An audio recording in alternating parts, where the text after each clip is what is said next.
BJP के पूर्व अध्यक्ष और केंद्रीय गृह मंत्री अमित शाह 22 अक्टूबर को 60 साल के हो गए। इस दौरान प्रधानमंत्री नरेंद्र मोदी से लेकर तमाम बीजेपी नेताओं ने उन्हें जन्मदिन की बधाई दी। इस बीच गृह मंत्री अमित शाह ने एक ऐसा फैसला लिया है जिससे AIMIM प्रमुख असदुद्दीन ओवैसी समेत तमाम मुस्लिम नेताओं को मिर्ची लग गई है।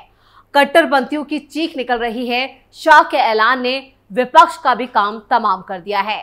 तो क्या है शाह का बड़ा फैसला, क्यों ओवैसी को लगी है मिर्ची, सब कुछ आपको बताएंगे अपनी इस स्पेशल स्टोरी में। नमस्कार, आप देख रहे हैं कैपिटल टीवी की स्पेशल स्टोरी। मैं हूं परवीन शेख। बर्थडे वाले दिन शाह ने लिया बड़ा फैसला, ओवैसी को लगा तगड़ा झटका, मौलाना गैंग में मचा हाहाकार। बांग्लादेश की मशहूर लेखिका और सोशल एक्टिविस्ट तस्लीमा नसरीन को मोदी सरकार से बड़ी राहत मिली है। तस्लीमा नसरीन का भारत में रहने का रेजिडेंसी परमिट रिन्यू हो चुका है।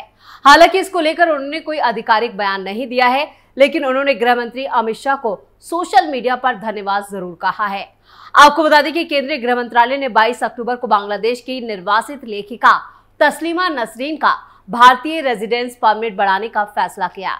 इससे पहले बांग्लादेशी लेखिका ने 22 अक्टूबर को सोशल मीडिया प्लेटफॉर्म एक्स पर पोस्ट कर गृह मंत्री से मदद मांगी थी। उन्होंने अपनी पोस्ट में लिखा कि मेरा भारतीय रेजिडेंस परमिट जुलाई महीने में ही एक्सपायर हो गया, लेकिन गृह मंत्रालय उसे फिर से रिन्यू नहीं कर रहा है।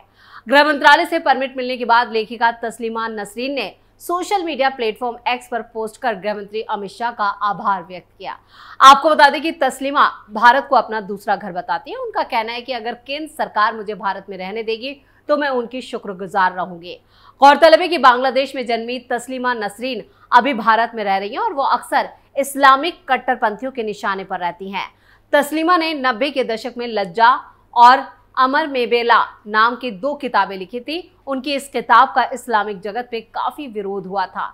उसके बाद ही वो कट्टरपंथियों के निशाने पर आ गए थे। भारत में भी असदुद्दीन ओवैसी और उनकी पार्टी AIMIM तस्लीमा का काफी विरोध करते हैं। अमित शाह को तस्लीमा नसरीन ने कहा थैंक यू। 21 अक्टूबर को ही तस्लीमा नसरीन ने सोशल मीडिया पर अमित शाह को टैग करते हुए अपना परमिट रिन्यू करने की अपील की थी। तस्लीमा नसरीन ने सोमवार को सोशल मीडिया पर लिखा था कि वो भारत को अपना दूसरा घर मानती हैं और पिछले 20 सालों से यहाँ पर रह रही हैं। उन्होंने कहा कि 22 जुलाई के बाद से उनका रेजिडेंसी परमिट रिन्यू नहीं हो रहा था और वो बेहद चिंता में थी। अपने ट्वीट को कोट करते हुए तस्लीमा नसरीन ने अमित शाह को धन्यवाद कहा। ऐसे में कयास लगाए जा रहे हैं उनका परमिट बढ़ाया जा चुका है। तस्लीमा नसरीन इस्लामिक कट्टरपंथियों के निशाने पर रही। 1993 में ही उनके खिलाफ एक फतवा जारी किया गया था, जिसके बाद उन्हें बांग्लादेश छोड़ना पड़ा था। उन्होंने किताब लज्जा लिखी थी, जिसके बाद कट्टरपंथियों ने उनके खिलाफ हिंसा का सहारा तक लिया था। अपनी किताब में उन्होंने बांग्लादेश में अल्पसंख्यक हिंदू परिवारों के उत्पीड़न का जिक्र किया था। मौजूदा वक्त में बांग्लादेश के हालात पर भी तस्लीमा नसरीन खुलकर अपना बयान दे रही हैं। वहां की सरकार की वो आलोचना करती रही हैं। तस्लीमा नसरीन ने बांग्लादेश की नई सरकार व्यवस्था को अवैध करार दिया है और शेख हसीना को उन्होंने बांग्लादेश की नेता माना है। तस्लीमा नसरीन स्वीडन की नागरिक हैं क्योंकि उनके पास स्वीडिश नागरिकता है, लेकिन पिछले 20 सालों से वो भारत में रह रही हैं। आपको बता दें कि अगस्त महीने में हिंसक विरोध प्रदर्शन के कारण शेख हसीना को भी बांग्लादेश छोड़ना पड़ा था, जिसके बाद वहां पर नई सरकार का गठन हुआ था।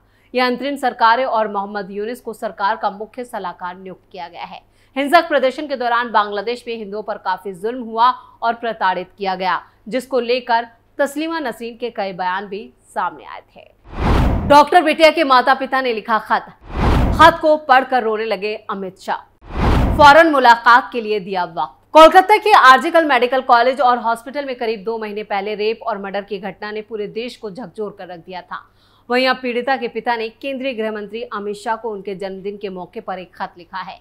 इस खत में उन्होंने गृह मंत्री अमित शाह से मुलाकात के लिए वक्त मांगा है। इसके साथ ही पीड़िता के पिता ने खत में लिखा है कि वो असहाय महसूस कर रहे हैं और उन्हें मदद की जरूरत है। पीड़िता के पिता ने अमित शाह से कुछ मिनट का वक्त निकालकर मुलाकात करने की भावुक अपील की है। डॉक्टर बिटिया के माँ बाबा का खत पढ़ते ही अमित शाह की भी आंखें नम हो गई। पीड़िता के पिता ने कहा है कि वो इस समय घोर मानसिक तनाव का सामना कर रहे हैं और काफी असहाय मजबूर महसूस कर रहे हैं। उन्होंने केंद्रीय गृह मंत्री अमित शाह को ईमेल के जरिए खत लिखा। पीड़िता के पिता ने कहा, मैं अभाया का पिता हूं और आपको ये पत्र इस विनम्र अनुरोध के साथ लिख रहा हूं कि आपकी सुविधा के अनुसार या आपके द्वारा सुझाए गए किसी स्थान पर मुलाकात का समय दिया जाए। हमारी बेटी के साथ घटी उस जघन्य अप्रत्याशित घटना के बाद से हम घोर मानसिक तनाव से गुजर रहे हैं और अब असहाय महसूस कर रहे हैं। डॉक्टर बिटिया के पिता ने आगे कहा कि मैं अपनी पत्नी के साथ मुलाकात कर इस मामले से जुड़े कुछ पहलुओं पर चर्चा करना चाहता हूं और आपसे मार्गदर्शन और मदद के लिए प्रार्थना करना चाहता हूं।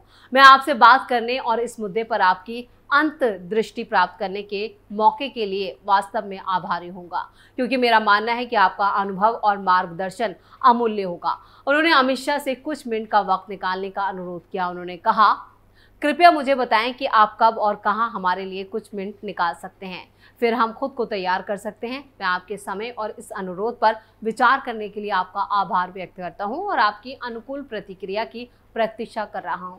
मैं आपसे मिलने के अवसर की प्रतीक्षा कर रहा हूं। इस खत को पढ़ने के बाद शाह ने भी जल्द डॉक्टर बिटिया के माता पिता से मिलने का आश्वासन दिया। अपने जन्मदिन के मौके पर उन्होंने इस बात को कहा है। 60 साल के हुए अमित शाह करोड़ों के मालिक हैं। अमित शाह कई कंपनियों के शेयरों में है निवेश। अमित शाह राजनीति के अलावा शेयर बाजार में भी दिलचस्पी रखते हैं और उसके धुरंधर हैं। वो करोड़ों के मालिक हैं और उन्होंने अपनी कुल संपत्ति का एक बड़ा हिस्सा शेयर बाजार में निवेश किया है। केंद्रीय गृह मंत्री और बीजेपी के पूर्व राष्ट्रीय अध्यक्ष अमित शाह का 22 अक्टूबर को जन्मदिन था और वो 60 साल के हो गए। अमित शाह गुजरात की गांधीनगर लोकसभा सीट से सांसद चुने गए हैं। अमित शाह को राजनीति का चाणक्य भी कहा जाता है। इस साल हुए लोकसभा चुनाव में उम्मीदवारी दाखिल करने के बाद अमित शाह ने अपने हलफनामे में अपनी करोड़ों की संपत्ति की जानकारी दी थी। हलफनामे के मुताबिक अमित शाह और उनकी पत्नी सोनल शाह के पास कुल 65 करोड़ 67 लाख रुपए की संपत्ति है। अकेले अमित शाह की संपत्ति पर गौर करें तो ये 36 करोड़ रुपए से ज्यादा है। उनके पास 20 करोड़ 23 लाख रुपए की चल संपत्ति और 16 करोड़ की अचल संपत्ति। हलफनामे में नकदी, बैंक, बचत, जमा, सोना, चांदी और विरासत में मिली संपत्ति का भी ब्यौरा दिया गया।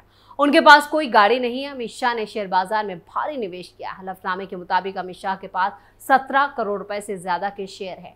उन्होंने 179 सूचीबद्ध और 79 गैर सूचीबद्ध कंपनियों के शेयरों में निवेश किया है। इसमें Hindustan Unilever, MRF, Colgate Palmolive के शेयर शामिल है। अमित शाह ने कई कंपनियों में निवेश किया। हालांकि सबसे बड़ा निवेश हिंदुस्तान यूनिलीवर में है। उन्होंने इस कंपनी में करीब 1.5 करोड़ रुपए का निवेश किया है। कंपनी का शेयर फिलहाल 2703 रुपए के आसपास है और उसके अलावा उन्होंने ITC, इन्फोसिस, नेरोलेक, पैंट्स जैसी कंपनियों में भी शेयर खरीद रखे हैं। जन्मदिन पर अमित शाह का बड़ा ऐलान, 6.5 करोड़ परिवारों को मिलेगा तोहफा। केंद्रीय गृह और सहकारिता मंत्री अमित शाह ने अपने जन्मदिन के मौके पर करोड़ों परिवारों के लिए भी एक बड़ा ऐलान किया। उन्होंने कहा कि ग्रामीण इलाके करीब 6.5 करोड़ परिवारों को अभी उनकी मेहनत का पूरा फायदा नहीं मिल रहा है। ऐसे में परिवारों की जिंदगी बदलने के लिए जल्द उन्हें सहकारी क्षेत्र में शामिल किया जाएगा। अमित शाह ने 22 अक्टूबर को कहा कि दूध उत्पादन से जुड़े 6.5 करोड़ ग्रामीण परिवार सहकारी क्षेत्र के दायरे से बाहर हैं और उचित मूल्य नहीं मिलने के कारण उनका शोषण होता है। डेयरी कारोबार से जुड़े 8 करोड़ ग्रामीण परिवारों में से सिर्फ 1.5 करोड़ ही सहकारी क्षेत्र का हिस्सा है। उन्होंने राष्ट्रीय डेयरी विकास बोर्ड यानी NDDB से यह सुनिश्चित करने को कहा है कि डेयरी से जुड़े लोगों को उनके उत्पाद का पूरी कीमत यहाँ पर उन्हें मिलनी चाहिए। और केंद्रीय सहकारिता मंत्री ने NDDB के हीरक जयंती वर्ष और अमूल कोऑपरेटिव संस्थापक त्रिभुवन दास पटेल की जयंती के मौके पर गुजरात के आणंद में एक समारोह को भी संबोधित किया। उन्होंने कहा कि आज 8 करोड़ ग्रामीण परिवार हर दिन दूध का उत्पादन करते हैं, लेकिन सिर्फ 1.5 करोड़ ही सहकारी क्षेत्र से जुड़े। इसका मतलब यह है कि बाकी 6.5 करोड़ का अब भी शोषण हो रहा है। उन्हें उचित मूल्य नहीं मिल रहा है और कई बार तो उन्हें दूध तक फेंकना पड़ता है। तो 22 अक्टूबर को अमित शाह 60 साल के हो गए। इस मौके पर उन्होंने कई योजनाओं का ऐलान किया। आणंद पहुंचे, वहां एक समारोह को संबोधित करते हुए डेयरी प्रोडक्ट से जुड़े किसानों के लिए भी बड़ी राहत का ऐलान किया, जिससे 6.5 करोड़ लोगों को फायदा होगा। वहीं कोलकाता आरजीकर मेडिकल कॉलेज में डॉक्टर बिटिया के साथ जो जघन्य अपराध हुआ था, उसके माता पिता ने भी एक खत अमित शाह को लिखा और अब अमित शाह ने उनसे भी मुलाकात का वक्त दिया है। एक के बाद एक अपने जन्मदिन पर उन्होंने कई बड़े ऐलान किए। साथ ही साथ तस्लीमा नसरीन को भी उन्होंने भारत में रहने की इजाज़त दी है, जिसके बाद ओवैसी जैसे और कट्टरपंथी मौलानाओं को जोरदार मिर्ची लगी और एक बड़ा झटका लगा है। तो स्पेशल स्टोरी में इतना ही। वीडियो कैसा लगा कमेंट करके अपनी राय जरूर दें। वीडियो को लाइक करें, शेयर करें और कैपिटल टीवी को सब्सक्राइब जरूर करें। नमस्कार।